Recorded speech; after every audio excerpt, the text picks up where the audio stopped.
We turn now to former Defense Secretary James Mattis, accusing President Trump of being a threat to the Constitution. In a remarkable and rare statement, Mattis accuses Trump of actively dividing the nation.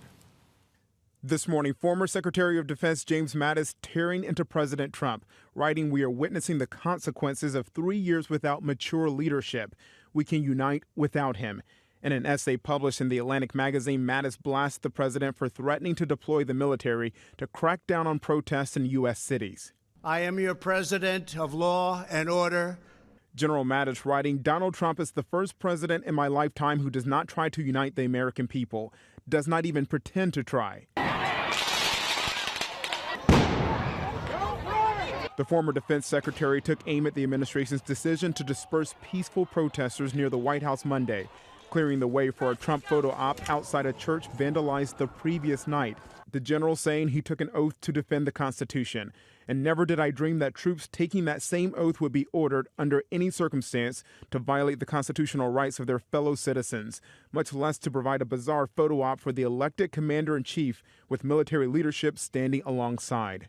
In a new interview, the president defended that photo op. Went there because somebody suggested it was a good idea, and I thought it was a great idea, and it was a great idea. I didn't know if there were people around there or not. Somebody said, "Oh, they were so peaceful." Well, they tried to burn down the church the day before. It almost succeeded. The church was badly hurt. Overnight, Trump also fired back at Mattis, calling him the world's most overrated general, adding, "I didn't like his leadership style or much else about him," and many others agree. Glad he is gone. And the White House press secretary called Mattis' statement a self-promotional stunt to appease the D.C. elite. President Trump is the law and order president that has restored peace to our nation's streets. But back in 2016, then President-elect Trump called Mattis one of the great generals. They say he's the closest thing to General George Patton that we have, and it's about time. It's about time. General Mattis resigned as defense secretary in 2018 over Trump's plans to pull troops out of Syria.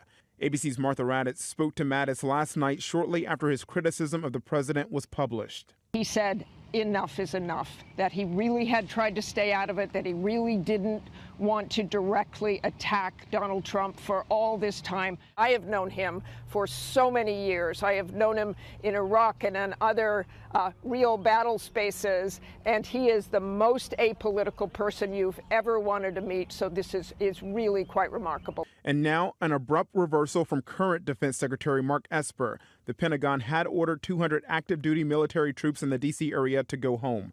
But after Esper's meeting with the president, the Pentagon announced Wednesday night the troops will remain in place. Earlier, Esper told reporters he opposes deploying active-duty troops in response to the protest. "The option to use active-duty forces in a law enforcement role should only be used as a matter of last resort and only in the most urgent and dire of situations.